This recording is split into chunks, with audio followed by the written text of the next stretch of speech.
Magandang umaga mga ka-e-bike. Ito po, may walking repair tayo mga ka-e-bike. Nga pala mga ka-e-bike, sa mga sa mga hindi pa nakapag-follow sa page natin, pasuyin lang po. Malaking tulong na po sa amin yun. Like and follow lang po. Yan. Ito may mga walking repair po tayo. Ito naman po, may bali po sa bandang unahan. Dito po, kaya maalog. Tapos palit din po to ng brake shoe. Brake shoe, tapos bearing sa unahan. Pati ito, papalitan na rin po yung bearing dito. Maalog na rin daw po. Mga ka-e-bike, nabaklas na ni Jerwin yung isang gulong. Tingnan naman mga ka-e-bike, oh. Tagas na. Oil na po yan na nanggagaling dito sa granahe. Dito. Ibig sabihin yan mga ka-e-bike, sira na yung bearing niyan. Tumutulay na po dun sa axle na maliit na yon. Papunta dito sa gulong. Eto, pag kumapit to sa sa brake shoe, hindi na po magpepreno yan. Kahit anong piga-pigaan nyo po dyan, delikado na po yan. Dudulas at dudulas lang po yung preno nyo. Sa kabilaan naman po, ito po. Kay Chan naman, partner kay Chan, meron din meron din langis dito. Ibig sabihin, gumagapang na rin din langis, langis dito. Eto, kalawang na nga rin po yung corona niya mga ka-e-bike ko. Anin ni Chan yan, lilinisan para mas madali matanggal.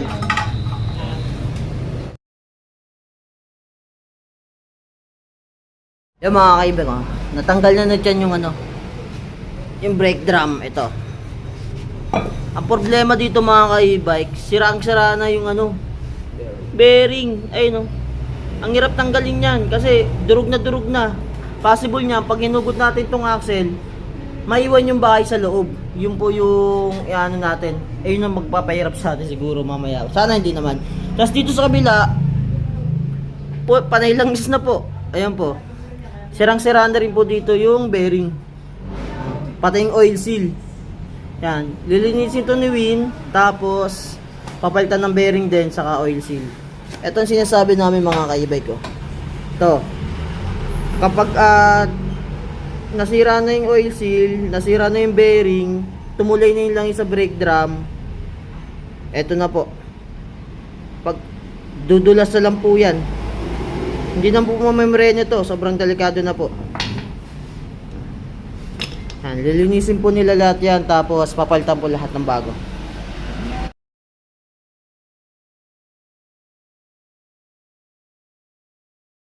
Mga ka-e-bike, natanggal na yung naiwan yung bahay. Durog na po. Ay may mga bulitas. Baklas na. Ito yung sa kabila, yung may langis. Siya na. Lilinisin po ni Jerwin yan. Tapos papalitan ng itong bearing na to. Tapos yung oil seal din yata doon. Pati yung tubong ito yung lalagyan yan, lilinisin din po nila yan. Tatanggalan po ng langis. Nabaklas na niya Chano yung bearing. Ito yung isa. Ito wala na. Kulang-kulang na yung bulitas. Yung isa naman naliligo sa langis. Nalagay na po ni Chan yung bagong bearing. Kabilaan yan. Ito pa po. Ilalagyan na niya ng grasa. Yung loob niyan. Tapos tatakpan ng seal. Tapos yung nasa kabilang kabilang gulong na. Kailangan din kasi malinis yung grahing yun. Kasi kalat doon ng langis eh.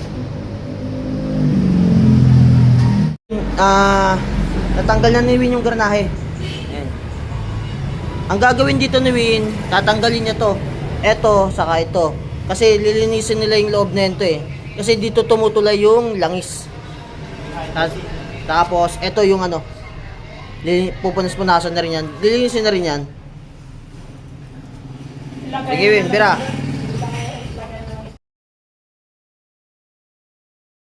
Mga ka-e-bike, nililinisin na po nila yung granahe. Ayun, ang kapal ng putik. Putik na may halong langis po yan mga ka-e-bike. Sabon ang pinalilinis natin dyan para tanggal agad. Steel brush naman, para mas mabilis matanggal yung putik. Yan. Tapos pagkatapos linisan yung panglabas, babaklasin na po ni Jerwin yung dalawang gilid, yung lagayan ng axle. Yung loob naman po, kasi yun ang malangis. Kasi doon po tumutuloy yung langis eh. Okay, bye. Kaibek, nabaklas na ni Jerwin. Ay, sira na nga talagang oil seal mga kaibek, no? Punit na. Kaya tumatagos yung langis. Tapos, lilinisin ni Erwin yan, pati to. To, tong loob na yun to. Saka yun, eto, sisimulan na pala ni Chan. Yan. Para matanggal po yung langis sa loob. Yan. Para customer satisfied tayo. Yun, sa mga gusto po magpa-repair, punta lang po kayo dito sa JMC. Dito po to, eto po, sa may bandang Burgos.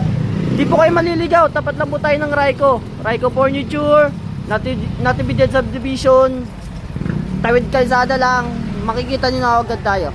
Eto po, eto pa yung tsura ng shop natin. Yan. Ay mga kaibag, nilagyan na ni Win ng oil seal, malinis na rin po. Malinis na rin po yung eto. Yan yung pang kaliwa? Yan. Tapos assemble na rin po ulit niyan. 700 na lang. Po, mas makapal po yung papalit natin dito. Ito yung pinalitan. Yan. Nabaklas na ni Chan yung isa, tapos yung isa naman yun, kabilang yun. Tapos si Jerwin, nabuo na po yung granahe. Malinis na rin po yan. Yung loob niyan.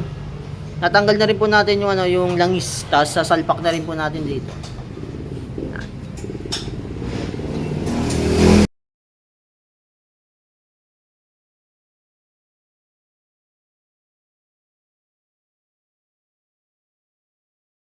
Mga kaibek, nakabit na rin ni Chan, ni Jerwin pala, yung garnahe.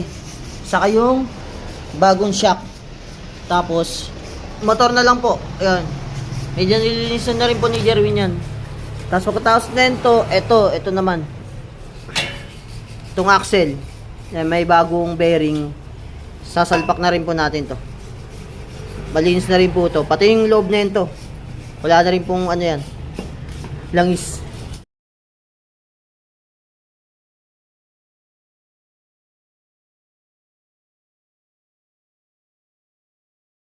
Iba ito na. Nakabit na ni Jerwin yung bagong brake shoe.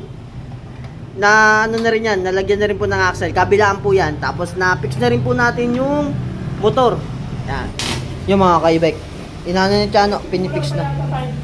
Yan. Ito, bali din po yan mga kaibek. Mini-welding na po ni Chan. Ito, bali din to. Kaya pala magalaw. Delikado na po yan mga kaibek. Bali na po yung chassis. Mga kaibek, napalitan na ni Chan din yung bearing. Ito yung bearing nya. Ayan. Wala, sira na rin po. Tapos okay na din yung welding. Yan, welding po yan. Pati yung dun sa sa chassis mismo.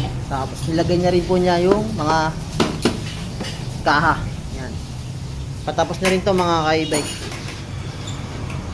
Okay na, wala nang kagalaw-galaw yan mga kaibike.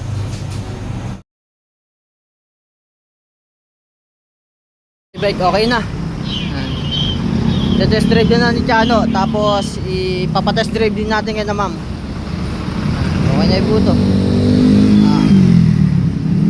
Kaibike, okay na po. Yan. Pauwi na sila ma'am. Salamat po sa nagpagawa. Ayan. Sa mga magpapagawa pa po, visit lang po kayo sa shop. Ito po, yan, JMC e-bike repair shop. Tapat po tayo ng Ryco. Ayan po, Ryco Furniture, saka Natividad subdivision ng Burgos, Montalban po mga ka-e-bike. Yan. Hindi po kayo maliligaw.